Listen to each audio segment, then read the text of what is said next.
Hachette Audio presents High Functioning, Overcome Your Hidden Depression and Reclaim Your Joy. Written by Dr. Judith Joseph. Foreword by Mel Robbins. Read by me, the author.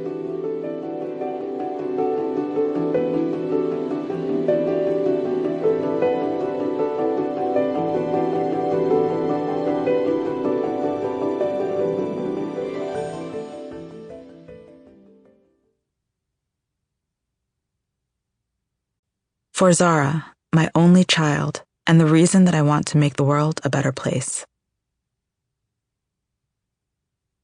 Foreword by Mel Robbins. Hey, it's Mel. And first, I just want to tell you, I'm so proud of you for hitting play on this audiobook. In it, you'll learn about groundbreaking research into one of the biggest things that busy, successful, high-functioning people like you struggle with. If you've ever found yourself feeling off without being able to put your finger on why, or if you're constantly busy but you don't find yourself fulfilled, you are in the right place. This audiobook is the ultimate guide to creating more joy, fulfillment, purpose, and happiness. Dr. Judith Joseph knows exactly what you're going through because she's lived it. She's also spent years studying it. Her pioneering research into high-functioning depression, conducted in her Manhattan Behavioral Medicine Research Lab in New York City, finally gives a name to the exhaustion, numbness, and restlessness you feel when you keep it all together for everyone else while your own joy slowly fades away. Dr. Judith's insights have changed my life, and I know they will change yours too. As the host of the wildly successful Mel Robbins podcast, I have the honor of connecting with listeners in 194 countries. So I know how common it is to feel like you're not reaching your potential and you want more in life. I want that for you too. I also have the unique experience of meeting experts at the top of their fields and learning from them every single week. Dr. Judith Joseph is so good that I have invited her back on the podcast not just twice, but 3 times because her incredible research-backed insights and tools truly change lives. And what I love most about Dr. Judith isn't her expertise or her groundbreaking research. It's her ability to make you feel seen and understood. In one of her appearances on the Mel Robbins podcast, she explained that happiness isn't a grand destination. It's a series of small moments, points of joy, as she calls them. It's the text you send a friend when you're feeling a little lonely, the rest you give yourself when you're tired, the connection you seek when you need to feel supported. This simple yet profound concept struck me, and I hope it will make you pause too. How often do you rush past those small points of joy because you're so busy jumping right to the next thing? And how often do you ignore what you're really feeling because you think you don't have the time to feel it? For a long time, I was addicted to busyness until I truly faced the impact that constant motion had on my life. And Dr. Judith was a core part of my journey to change.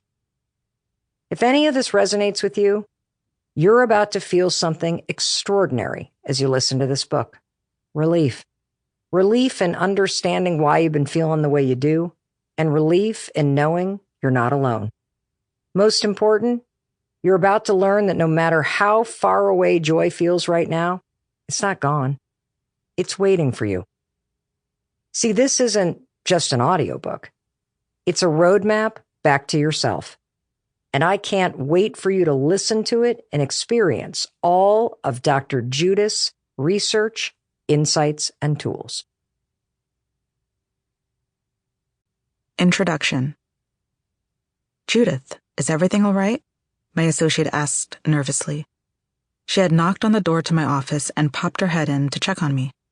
Her eyes were squinting at me above her N95 mask. She was looking at me in that way, where you can tell the person is concerned about you. Her instincts were right. She should have been worried about me. I was worried about me too. But I nodded confidently to her that I was fine. That wasn't true. It was April 2020 in New York City, and these were dark days at the beginning of the pandemic.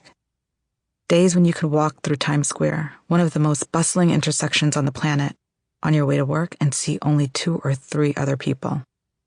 when storefronts on the world-famous Fifth Avenue were about to start boarding up their windows because owners feared them being smashed by protesters. It seemed like a movie now. Except it was real, we all lived it. And by the way, we're still coping with the trauma from it. Even though we were all in survival mode, I had to admit that many things in my work life were going extremely well.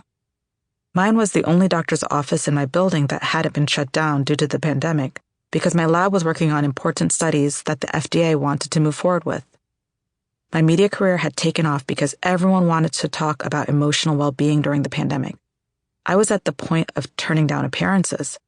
I had more patients than ever before because the country was in the midst of a mental health crisis and healthcare professionals needed all hands on deck. Not to mention, I had just been invited to be one of 5 people joining an elite group of women in medicine at Columbia University.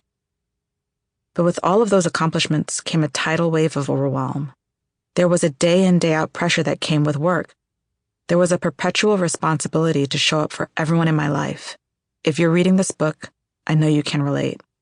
Just like me, you're likely the person in your family or circle whom everyone looks to as the strong one, even if you're pouring out energy from a nearly empty cup. Back then, I never just got to be Judith. At any given moment in time, I was a boss whose employees were counting on her for a steady paycheck to survive this economic crisis. I was Dr. Joseph with clinical trial participants who were terrified of this new disease and patients who needed help with new coping mechanisms. I was a mom and wife whose family was falling apart under enormous pressure. Every day I had to push through the stress, and I worried that boss, researcher, doctor, wife, mother, Judith, was failing them all. Sound familiar? That April, my associate and I were scheduled to give a joint Zoom presentation, from separate offices, of course, to 200 healthcare practitioners and their families at a major healthcare system. The night before, I was working on my PowerPoint for the presentation called Coping with the New Norm. With the clock ticking closer to 8 p.m., my stomach started to rumble, and my eyes getting heavy, I recognized the irony. I was highly aware that coping was something I was barely doing. In fact, while I was organizing my slides, I pulled my hands away from my keyboard, looked away from the screen, and said aloud to myself in an empty office, I think I'm depressed. I'm a psychiatrist, and even I was caught off guard by the self-diagnosis. The next day wasn't any better. If you didn't know me, you would have assumed everything was fine during my part of the Zoom presentation. You wouldn't have noticed the flutter in my voice or my hurried breathing while talking about emotional trauma. You wouldn't have caught how my eyes darted around my office in an effort to hold back the tears that were welling. I was supposed to be focused on healing the people on the call, but I realized that I needed healing myself. Most of the faces on my Zoom screen belonged to overwhelmed healthcare workers, many of whom were scribbling notes or dropping fears into the chat. The other nurse on my shift has been drinking a lot after work, or my coworker is constantly breaking down in tears. But one of my associates left her computer and came over to my office to check on me while I was off camera. She could see I was teetering on the edge of my emotions and about to topple over. That's when she asked, "Is everything all right?" Until that presentation, I hadn't realized that I was depressed because I didn't check all the boxes for depression. I could still get out of bed in the morning. I wasn't bursting into tears on the subway. And even if you do, New Yorkers will politely ignore you. I still organized my daughter's birthday parties and brought in bagels for morning meetings at work. And remember, I was not only showing up for work, I was killing it at work. But I felt an inner restlessness, a need to stay busy. I was sure that if I slowed down, something bad would happen. I couldn't quite put my finger on what this feeling was. Unlike most people with depression, I was functioning. More than that, I was high functioning. What the heck was going on? Starting to unmask high-functioning depression. After that moment in April 2020, I went on a search to understand what was happening to me, and it led me straight to high-functioning depression, HFD. I didn't find what I was looking for in scientific journals, because medical literature is usually miles behind what people in the world are actually experiencing. You don't see high-functioning depression in the Diagnostic and Statistical Manual of Mental Disorders, 5th edition, DSM-5, the most recent edition of the book that psychiatrists live by for diagnosing conditions. HFD isn't officially recognized, and there hasn't been a definition for it until now. Sample complete. Ready to continue?